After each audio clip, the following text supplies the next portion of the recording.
Welcome to Broadcast Interrupted. This is Andy.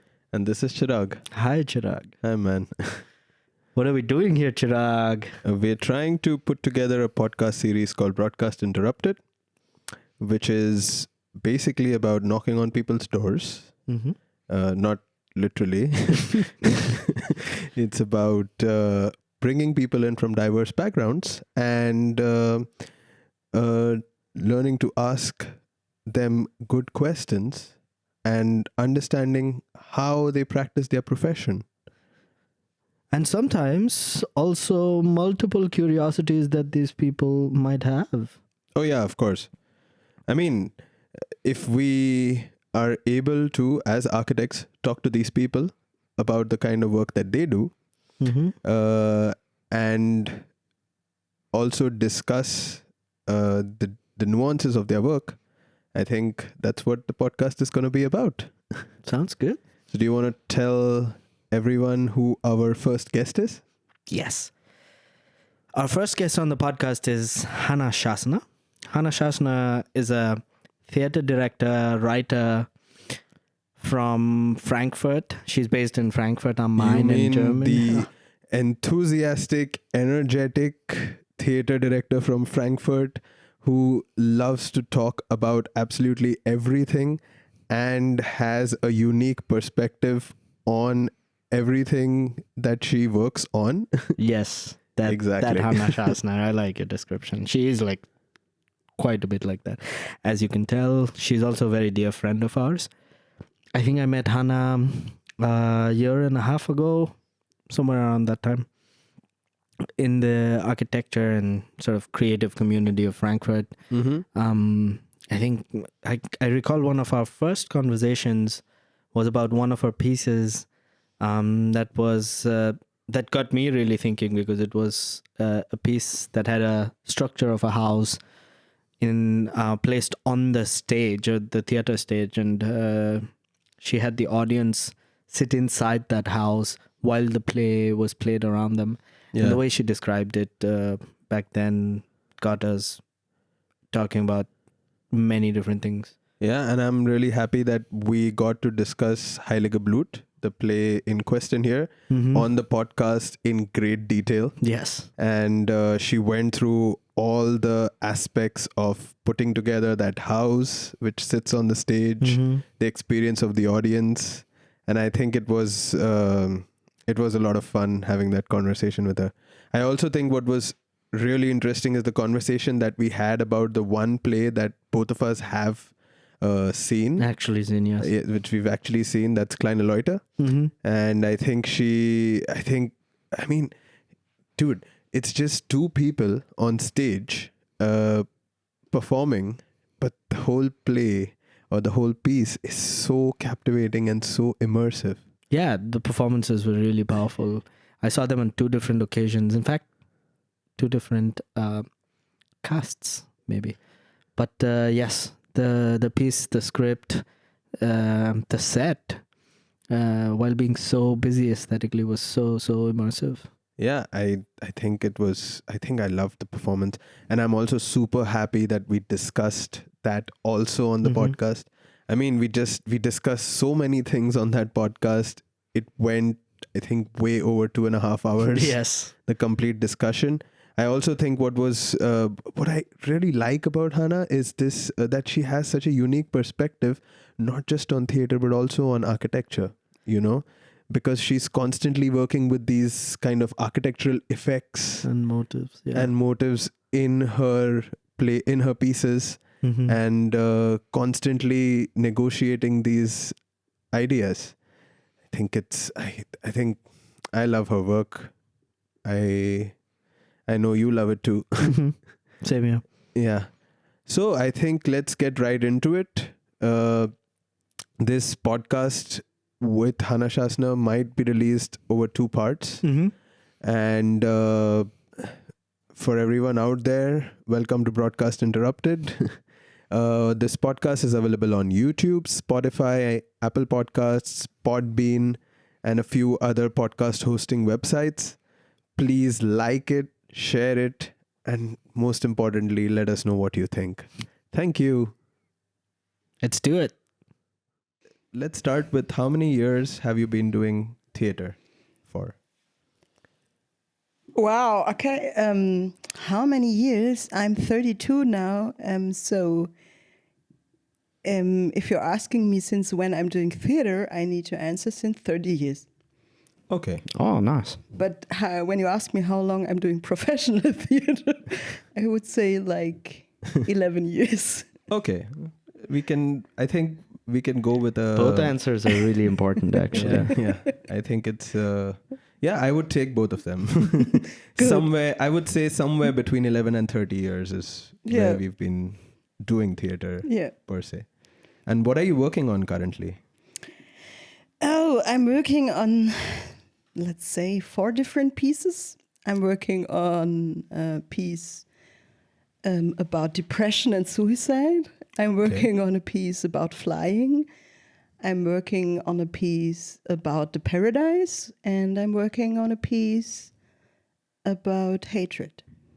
About hatred. But that work is more or less just in my mind still.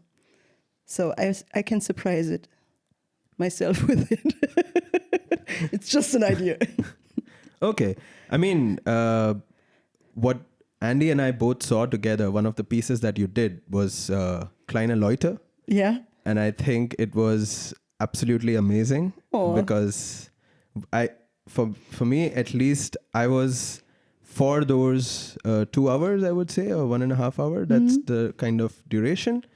I was like there, like I was held captive or caught in the piece. No, nice. And, it made me think whether I've seen theater in Mumbai or I've now been seeing theater and following theater in Frankfurt.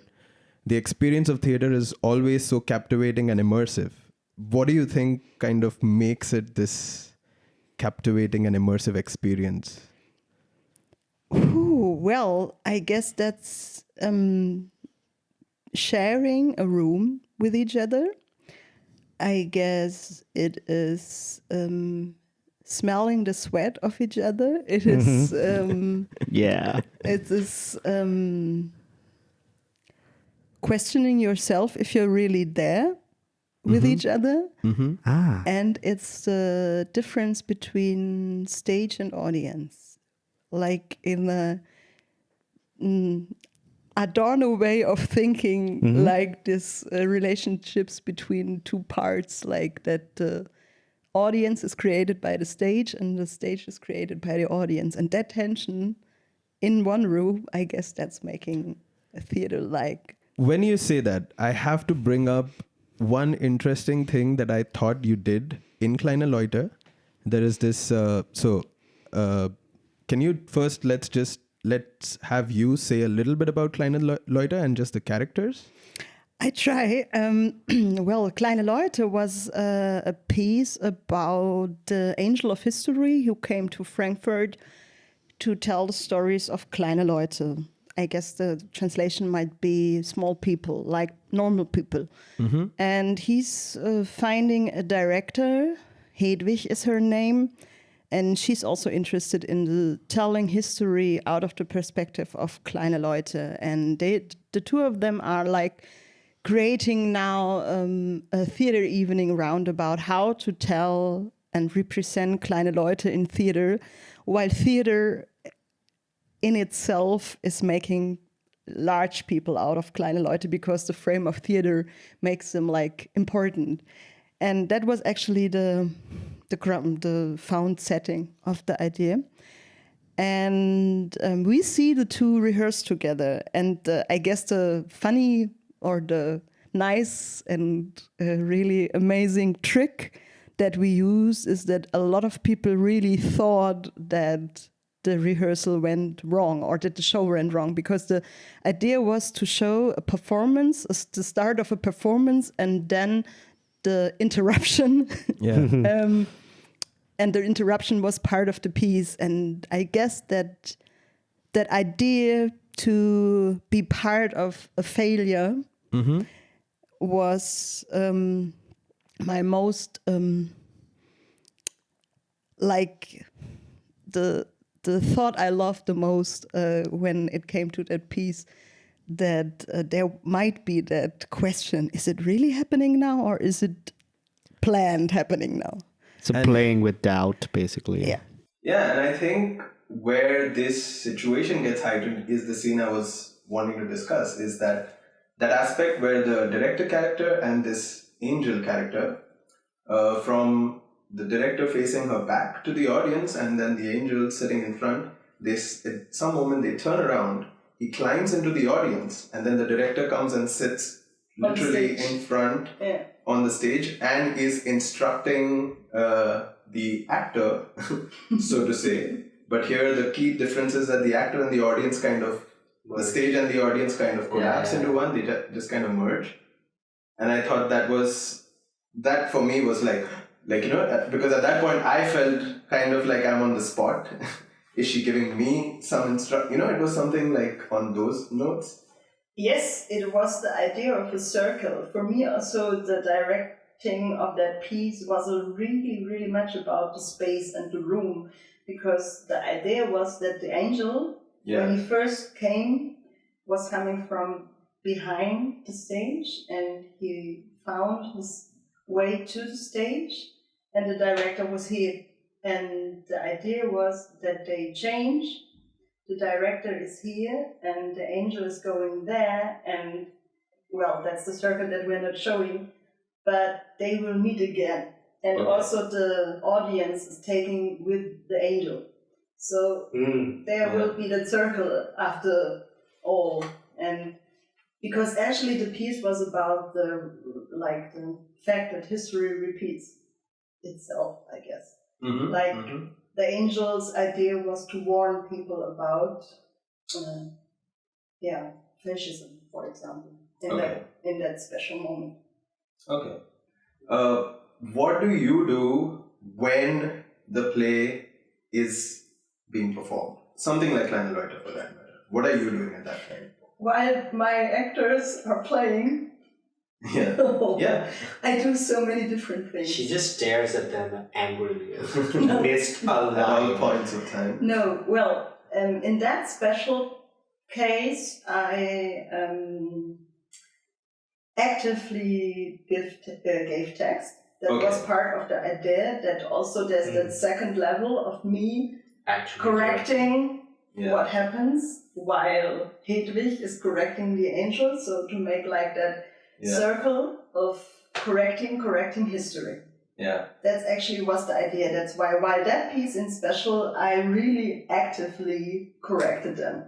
Okay. And that's something I normally don't do. I don't give text like that actively. Sometimes, or most of the times, I sit there and I watch the text and I watch the people play. And I try to remember everything so I can give feedback after the show. And when I see that they are really hanging there, I sometimes silently give text. But in that case, the correction circle was part. So it's funny. I mean, you mentioned feedback. I was imagining, especially at Kleine Leute, you're also staring at us, the audience, to get some kind of feedback, or do you prefer if you get the feedback from the audience after the performance is done? That's a really good question. I wish I could say I don't watch the audience because I don't care what they think, but of course I do, because, well, we all care what audience thinks, and if they understand, and if they love, and if they laugh, and if they cry, or if they hate it. And of course the reactions and the energy in the audience is the feedback I'm realizing while the show. But of course I have a special perspective on the piece, and I know how it can be better the next time. That's why I try to focus on the actors, so I can give really warm-hearted and good feedback after that. Okay, and so when it comes to you getting more feedback about how the play is, or how the piece is kind of shaping up, do you prefer, what kind of feedback do you prefer? The one that comes in after from the audience, or the one that comes while the performance is happening? Or is there a kind of third kind? Or is there like a Like, do you trust one or the other more? Do you feel like they came and spoke to you afterwards? And maybe there are people who, like, for example, let's say Chirag and I went in and you watched us watch the show a little bit while the show was being done, but then later we also came and spoke to you. So we know you, but then we spoke to you and we said, hey, really love that part.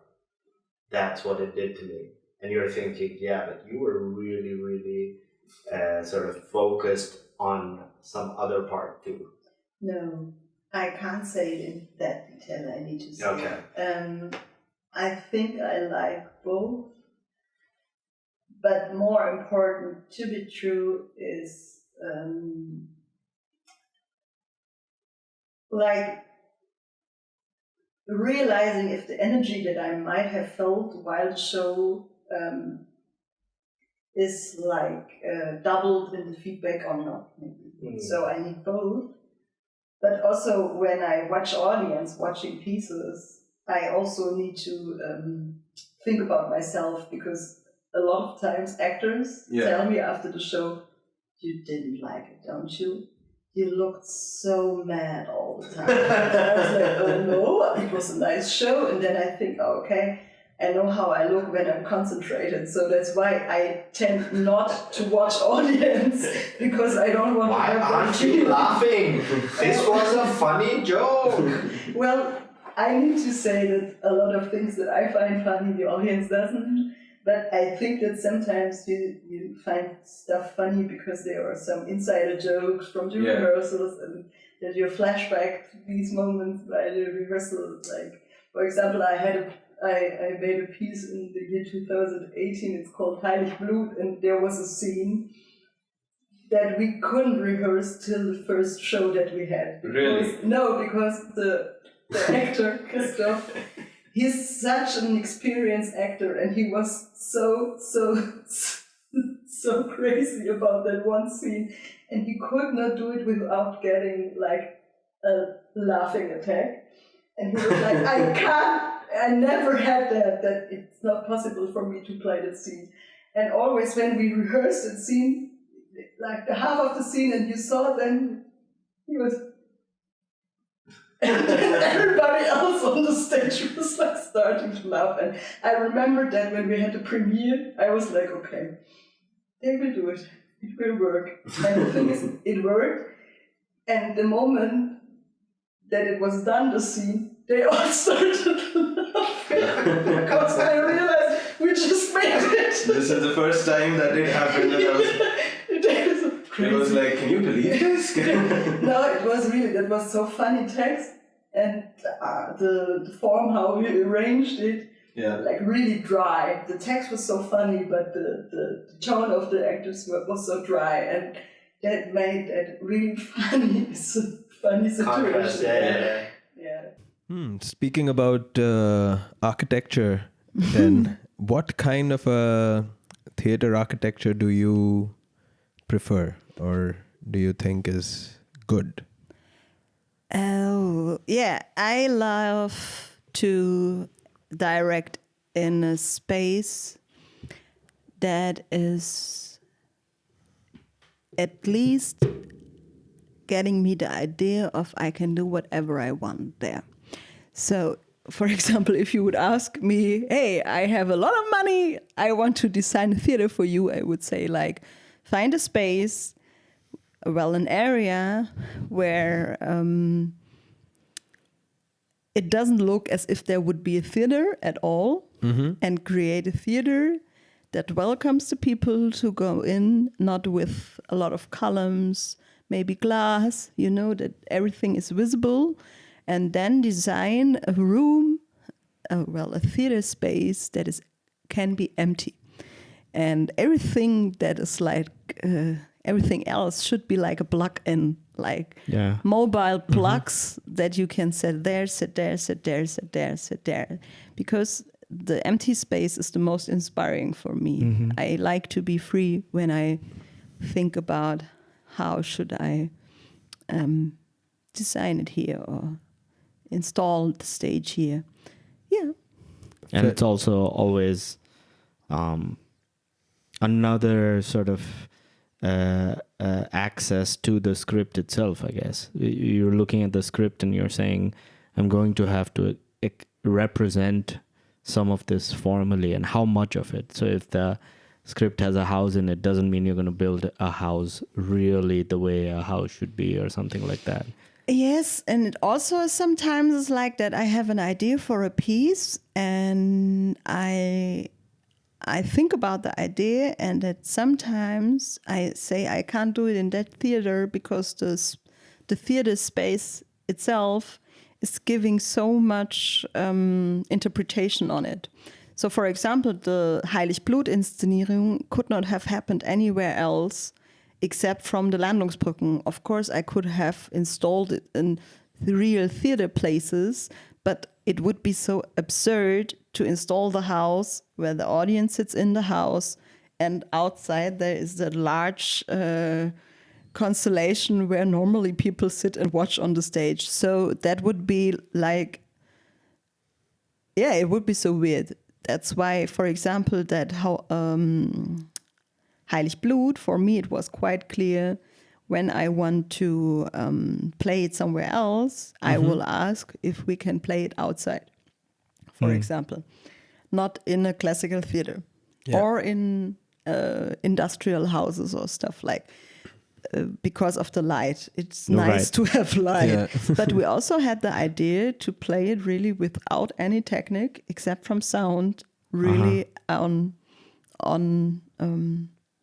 like free places in the city. And I always would suggest to design a stage where people watch from above, not up high. Okay. I don't like that. Because there are also theaters where you sit like that. Yeah. And then the stage is higher. Yeah. And I prefer it when you watch from the stages there. Because for everybody it's easier to see everything when you're looking from up to down. Yeah. And also because I don't like to be above the audience. I just don't like it. It's my personal thing. I don't like to preach when I'm making theater. I want the audience to watch and to have the overview of what's going on. Yeah. And for me, perfect theater would be like also different kind of levels, I guess. But the problem is that the levels also need to be gone when I don't need them. Okay. You know, like you'd like to be able to like work vertically also. I like to start with an empty room. Okay. From that empty room, I think, how do I want the audience to sit, which relationship do I want them to have to the stage? Do I want to have a stage? For example, in another piece, I didn't have any stage. I had a circle of chairs, and in the middle there was one table. And the people are sitting in that circle of chairs, and the actors are walking in circles all the time. Oh. All the time. And this piece is about the circle of love. Okay. So, of course, they are walking around. And you're sitting there as the audience, and you're like... And this time I'm producing a piece where I have 2 actors playing one person in 6 rooms, different rooms on stage, and each room has the same setup: a table, a chair, and a lamp. Okay. And they are moving around all the time, changing position, and the position where they are changes the relationship to the audience. So when they're sitting on that side, the audience is a taxi driver. They are talking to them as if as if they were a taxi driver. Here she's talking to the audience if the audience is a therapist. Okay. So, and that's also just possible when the public, the audience is really close, that I could decide where they are. From the outside then, this was a description of the theater from the inside. How do you think the theater should look on the outside? Oh, that's a really good and really important question, because Sometimes I have the feeling that the architecture of a theater is like so strong that it tells a lot of people not to go inside. What do you mean by that?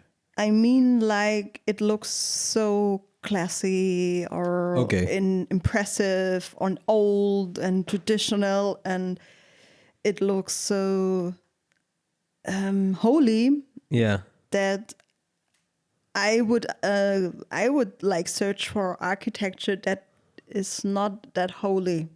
Okay. You know, like I told before, you like it's. I guess that glass, for example, could be really cool. So it's an open space. You can come here. You can see who's walking around, and it's not just like, okay, it's a huge building and a small door. No. You need to have a building and really wide doors, so people can go in and see maybe through glass what is happening there. For example, I really like the architecture of the Staatstheater in Darmstadt. It's behind a huge free place, and the facade is completely out of glass.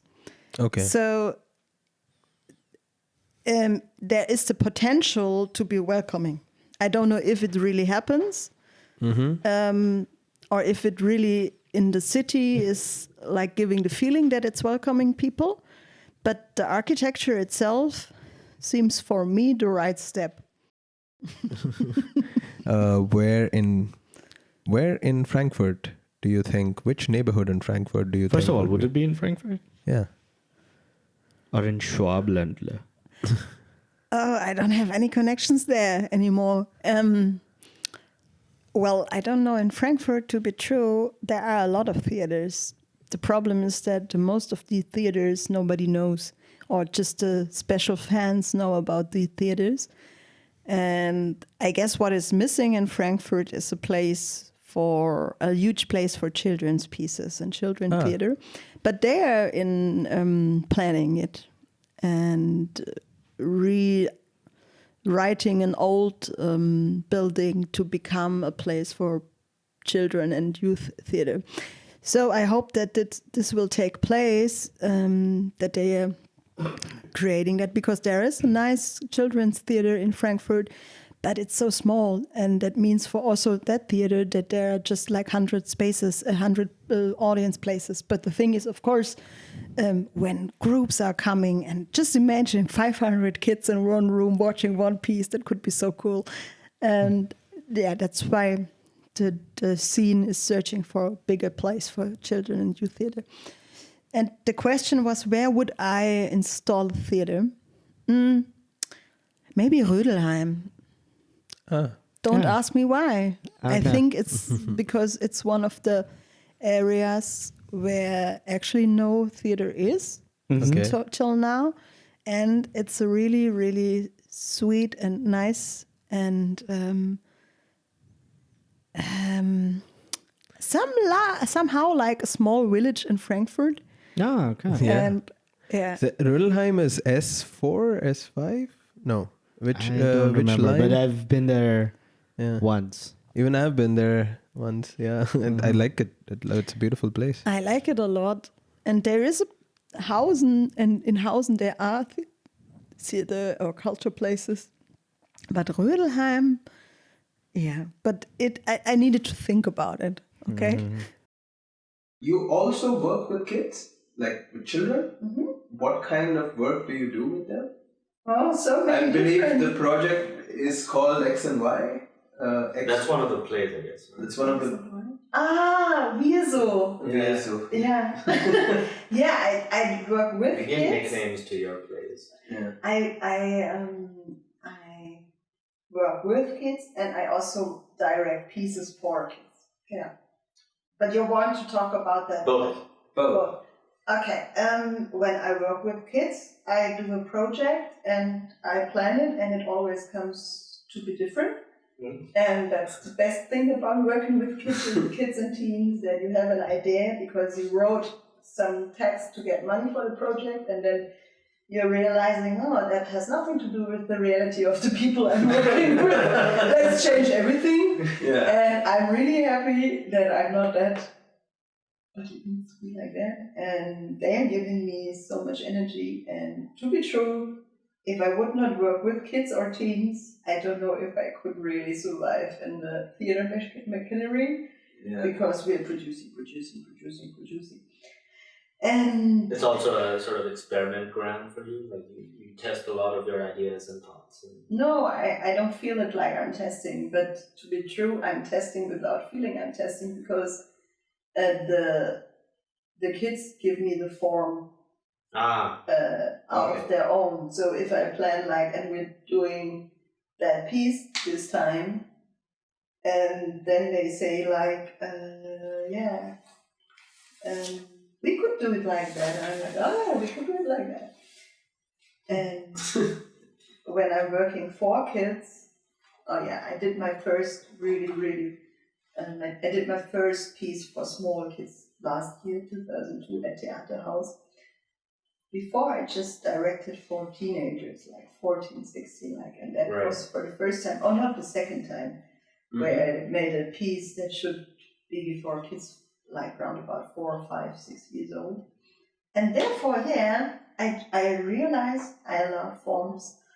So we have two figures there, and the one figure is a Y, and the other is a W. No, X. An X. And we watched the actors being in that position, and we were like, okay, how could you move as that figure? And what is telling that move about the character? They actually walk like a Y. Yeah.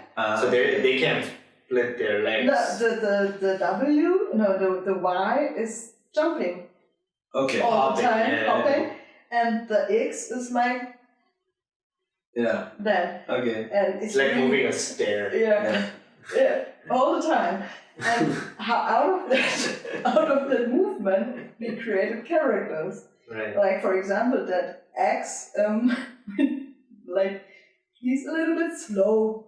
Yeah, he's a little bit simple. Yeah, he's moving.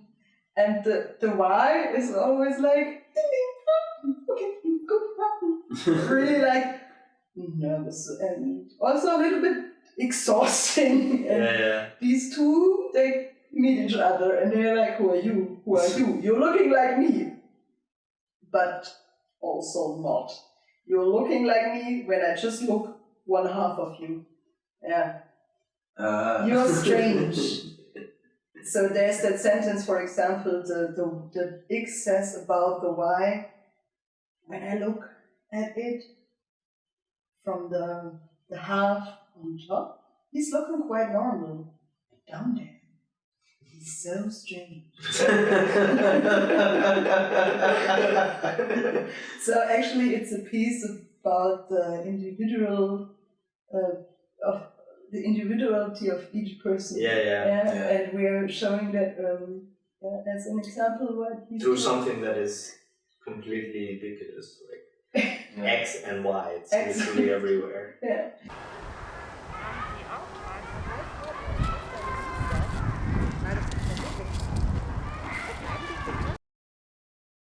Also, during, I think, the last year when there was Corona happening, you did this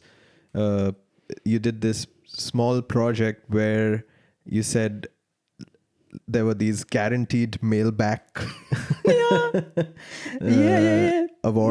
rewards to a scheme that kids could subscribe for. What was that about? Yeah, that was the Flux Kinderakademie. Flux is a really huge project that connects artists with schools. And I'm working for that project since, 5-6 years. And each year I make a project. This time it was a huge project. They said to me, you can have the Kinderakademie. Yeah. It's Corona. We need to think about how it could take place even though. And for me, it was quite clear I can't do that alone. So I asked one of my favorite colleagues, Antigone and Annika, to help me. But then we, each day when there were new rules, we reacted on them. Okay, how should we how should we react on them and make like out of the rules that are given by Corona, make a theater form.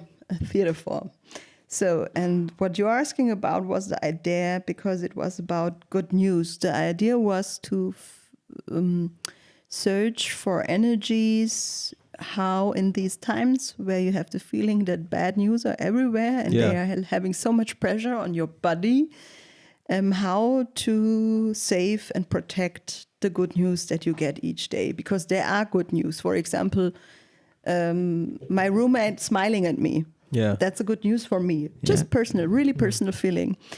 But I can't protect that feeling, that memory, you know. Mm-hmm. And it was about protecting memories, and that's why we installed delivery services for good news.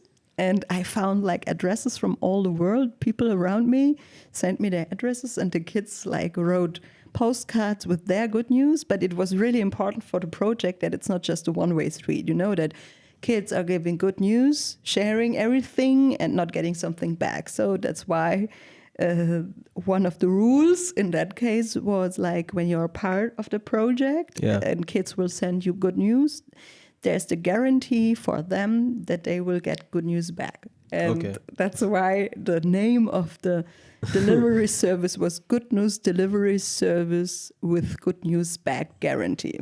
Wow, it's so sweet. It sounds just amazing. I think the children would have loved it, right? They loved it. It was the first time for a lot of them to write a letter.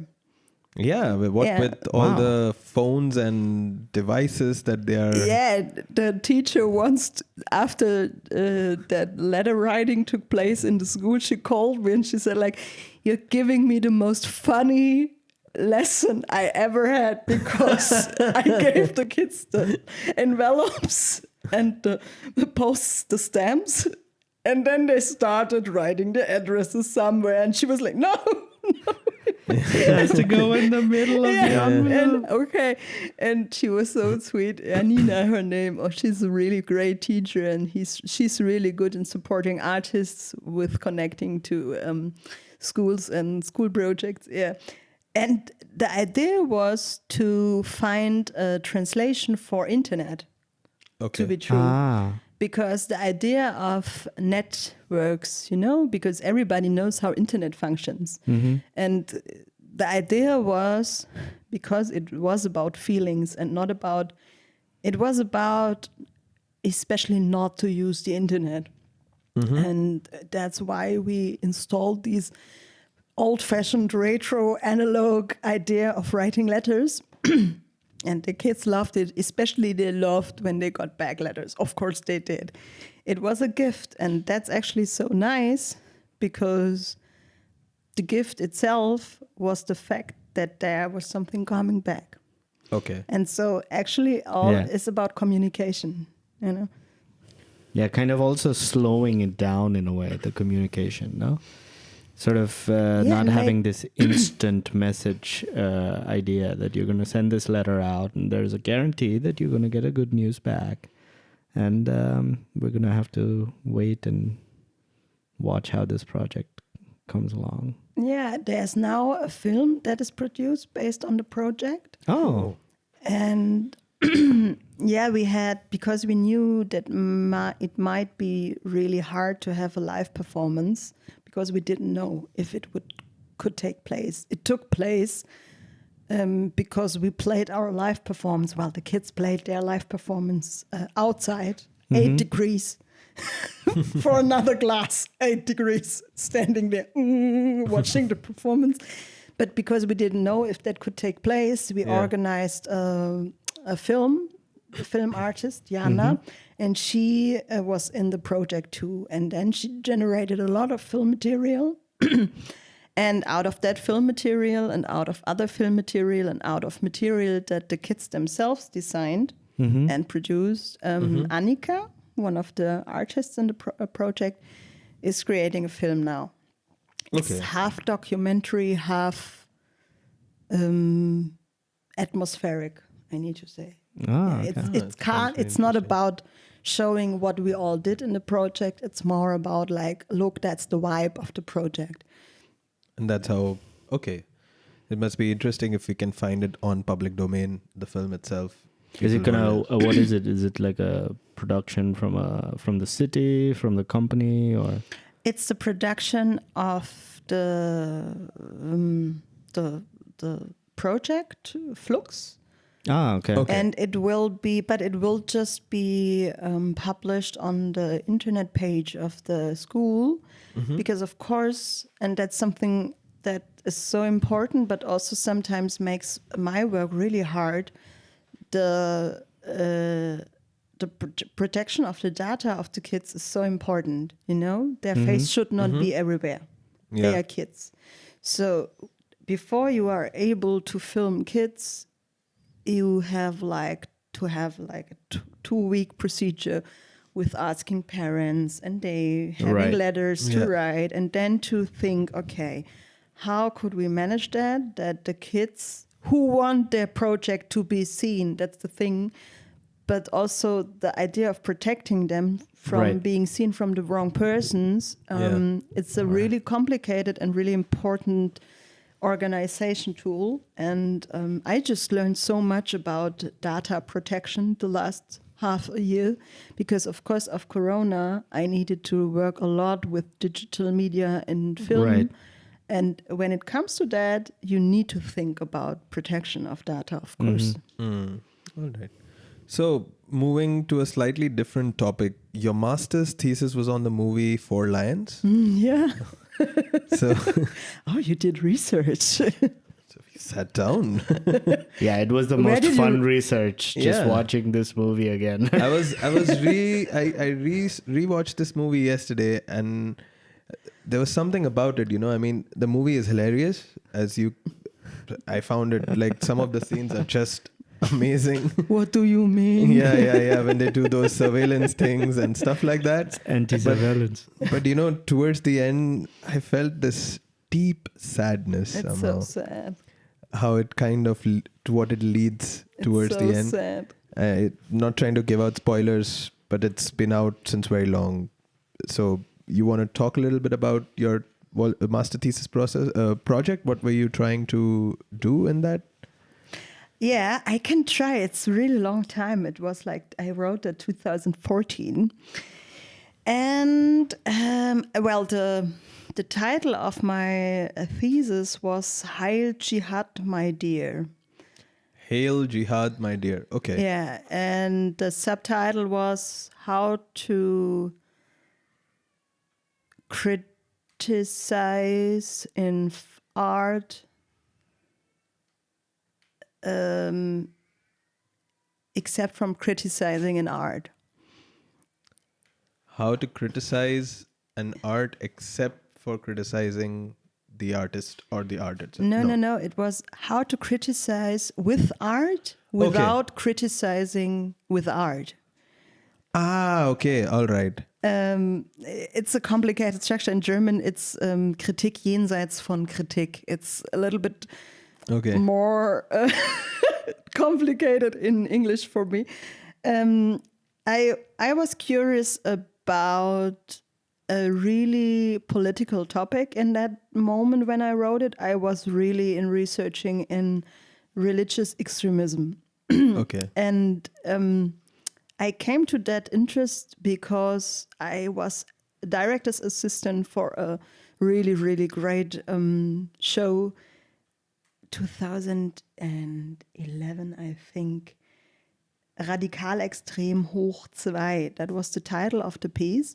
Okay. Where the director, Alexander Brill, who I assisted at this time, tried to show the parallels between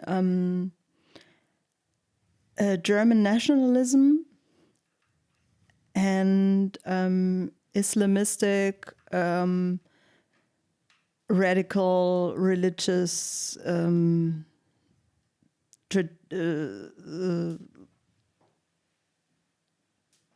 politics. Okay. And that show was so fucking funny, really. But also at the end, it was so sad. Okay. And you were there, you hated the figures on the stage, and you were full of pity with the figures on the stage. Yeah. And you saw they are fighting for something, but they are losing it in the middle. And of course, that's actually a little bit parallel to the narrative of the film Four Lions. Yeah.